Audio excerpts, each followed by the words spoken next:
You know that gut feeling that something is off? This story is about what happens when you actually listen to. This is the book, The Forgotten. I'm Zach, and this is a Literary Tailor, where we have great books and even better conversations. So let's get into it, guys. The Forgotten features our main character, John Poehler. John Poehler is a very special individual. He's an army investigator, and he's given the jobs that no one else wants to do, and he does it very effective, which is why he has respect in his field, if you can say. One day, he's given a trip opportunity. Well, not really a trip. His aunt dies, so he goes to Paradise, Florida, to investigate what happened. When he arrives to Paradise, Florida, it's a coastal town near the ocean. It's almost like a city you almost see in Florida, by the ocean, happy, mostly full of old people, and it just seemed like a nice town to live in. John's intuition, his gut feeling, just like the question I asked, starts to peek in. His ears are perked up because something about this town feels off. It feels odd. He starts to question everything about this, especially with the death of his aunt, which seems to, I guess, a little more too perfect. Except when he starts to investigate, her death is more than just an accident. Someone murdered her. And he starts to notice small little details throughout his adventures or his trip to Paradise, Florida, that start to not add up. And these are when the story really takes a turn for the worse for him. Keeping this video spoiler free, especially for anyone that wants to read this book. And I highly recommend it. But for now, all you have to know is that the citizens of Paradise, Florida are really strange. They don't seem normal, especially the law enforcement and the people who actually run the city, which are the rich, which might be not a far off thing to think about. But the town is almost built to look the other way from the actual truth, the underbelly of what Paradise, Florida is truly about. Which makes a great idea of this idea versus duty versus comfort, especially when it comes to the law enforcement, where a lot of the tension, a lot of the questions resides with the law enforcement. As I continue reading this book, especially when I was watching the law enforcement through their interactions with John, I start to realize that the law enforcement aren't really doing a good job. They're letting John do the heavy lifting, mostly the investigating of what the truth is behind his aunt's death and what's the dangers around that town. For me, the law enforcement were acting like a hitman or like a side character when they're supposed to help protect the community. And in this book, they're not doing that. So for John, he's the only one that has to remain fighting because he's refusing to ignore the actual truth. He's willing to accept the punishment of what might happen to him in order to succeed or to show the actual truth behind of the small town. In this book is definitely a thriller, but it's also showing a subtle fact, a subtle understanding of what it is truly to be human. I think a lot of readers, including myself, can feel the same way that John feels when something is wrong. Rather be in my own life or watching a movie or TV show. We all know when something is wrong. We can feel it in our guts, we can feel it in our muscles, we can feel it just before anything, before our minds are even close to the truth. We know, almost like in a unconscious way of knowing what's truly is wrong. This is why I connect with John just a little bit, because him realizing that everyone's acting too normal or too strange makes me think about stuff in my own life where I had to really think about when people are acting too fake or too normal, if you couldn't say. And just having this pressure of staying quiet for a better good on their part. But usually that's one person, at least one person, that pays the ultimate price at the end of all of this. Moments of time where I actually remained silent when I knew something was really wrong still haunts me today, especially when I start to realize that the choice to remain quiet really hit me in the end. really make me reflect on how I can change myself for the better. And when I started to think about those times I stayed quiet, I have to admit to myself that I was weak at this time. I should have spoken up when the truth was I should have spoken up. And for me, this is where the forgotten really highlights this weakness of mine and to show how I can change as well. I mean, how many times, in whether it be high school or just in public, where we notice that someone's being wrong, either being bullied or something similar, where we just look the other way and allow what happened to happen. This is a uncomfortable truth, I think, and obviously the bystanders are usually just as bad as the people inflicting this punishment to a person that doesn't even deserve it. So for me to have this feeling of looking the other way, as the people in this town do, when the wrong things are happening, I start to really question my own thoughts, which I think this book really does a good job in, where it shows a mirror to what I am, to the person I really want to be. This is where I can also relate to the police officers in this situation in this book, where they choose to remain silent in order to stop any negative consequence for them later on. For the cops, remaining quiet allows them to go home every night with their families. When the rich people in this book, spoiler, do something to conflict the bad things that are happening in this town, the police officers just have to look the other way and accept what happens. So for me, I can relate to these police officers where I had times where I looked the other way, and for me, this is where I conflict with the idea of courage.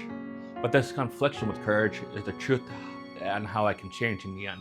This book really helped me shine a light into me, where I had to ask myself, how can I not just stand by, but actually look at the person eye to eye and tell them enough when they're in the wrong. It creates a question for me where I have to ask myself, do we choose comfort over justice? Do we choose having comfort or being right or pretty much any positive outcome over to the real justice or the truth, in order to stop ourselves from being in the target of a negative consequence? Humans are really social creatures. This is for a fact I know, because as I keep on reading, I notice that whenever our peers are around us, that we become part of that peer. We become part of the pack, if you will. As I question myself also, what am I like when I'm not with the pack, or if I'm not being watched? Who am I?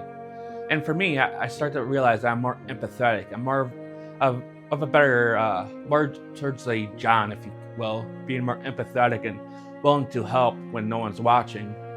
But this also creates a issue for me, because it also creates a sense of fear of being if I'm the one that sees it and calls it out, does that negative impact comes on me again, or does it go away? I think that negative impact will always come back on me even if I do the right thing. There's also a sense of courage of asking, even asking the question, even knowing what if I'm wrong. This is where my wishing I was sort of like John in a way. Well, I wish I was like John in a lot of ways, especially being in the physical part. But for John, he knew that the real answer was the answer that no one wanted to hear or even look at. So for me, I wanted to be like John, even though not accepting the right answer I wish I can hear, but to accept and pursue the answer that is the truth in the end. So this also creates an identity crisis for me, especially when I look in the mirror. I wanted to become like John and actually accept that if I wanted to grow with my identity, I have to start growing up and making sure that, knowing that when the truth is the truth, that I pursue it no matter what. I think if I wanted to be like John, or just a little bit, well, I actually want to be like a lot of them, but for me, I need to accept that no matter what my actions are, that there will always be consequences. And for John, those consequences were very negative, and for me, I just have to accept those negative consequences, even though the right action was taken. I just had to accept those negative consequences with a smile on my face. Hope is also a good trait for me, and definitely a good pillar for this channel, as I hope that in the middle of corruption, the person I want to be comes forward and comes to the surface when a choice has to come. And that choice can be a very hard choice that I wish I didn't have to make. But I hope that person that's inside me is able to choose that choice with a 100% accuracy and precise action towards it, no matter how bad the consequences might be. What I like about fiction is a lot of times it's a giant mirror to ourselves, to humanity. It doesn't matter if it's sci-fi, fantasy, or horror. In the end, they're just one giant mirrors that the author portrays us to look at. And for thriller, especially for The Forgotten, this shows that how we almost gloss over the mess that's in front of us. This book also demonstrates how convenience over credibility, especially with the law enforcement. The law enforcement in this book demonstrate a sense of not being credible over being more convenience, more comfort. They don't have a sense of justice in this town in Paradise, Florida, which this book takes place. Also, this book almost demonstrates that how bad people only need simple motives to pursue their actions. And this town, in the end, like I mentioned earlier, is just a giant mirror to us. It might be a strange connection or weird comment, but this book, The Forgotten, I can almost connect to The Water for Elephants. Obviously, different time periods, different genre, but still, there's this sense of looking over behind the scenes in order to look on to the spectacle, where we're paying attention to the show and not paying attention to behind the scenes. And this creates a sense of questioning for me, as I often do look at the show more than think about what's happening behind the scenes. And for Paradise, Florida, and The Forgotten, things that are happening behind the scenes are truly horrific. And this creates the idea of looking the other way a little bit more easier once you figure out that what's happening behind the scenes aren't something you should be a part of.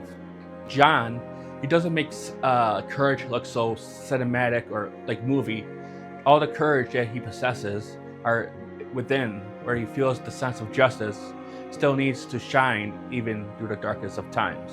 The book definitely leaves not a satisfying ending, if you can say, because almost like a Hydra in Greek mythology, no matter how many times you cut off a head, another head grows back. And I think this is a true sense where even though John's able to fulfill the sense of justice, that justice still remains empty, as the bigger threats or the bigger chess pieces are still allowing moves to happen. And these are the chess pieces that are really more terrifying. And this is where I can connect The Forgotten to today, where even though the bad guys might go to jail or end up 6 feet under, there still might be someone behind the shadows that are just as terrifying as they are. I really enjoyed this book. I definitely got a David Balaci thing going on, where I've been reading his books almost back to back almost, and I've never really been a fan of thriller, I guess, but from now I'm really enjoying these books, and I'm looking forward to reading even more. Especially will be a good review on this channel. Obviously, this book was, or I don't know if obviously, but this book wasn't perfect. I don't think there's ever such thing as a perfect book, but it gave me a good nudge into this genre and this mirror that I needed to see. I recommend this book to anyone that enjoys thrillers, or just anyone that enjoys a good book with action, violence, romance, pretty much all the good stuff you find in James Bond can be found in this book. As I am able to finally close the book after another completion of a book that I really enjoyed, I'm able to reflect on these. And I think this is true for fiction, where, again, with this mirror, I'm able to reflect on what I read.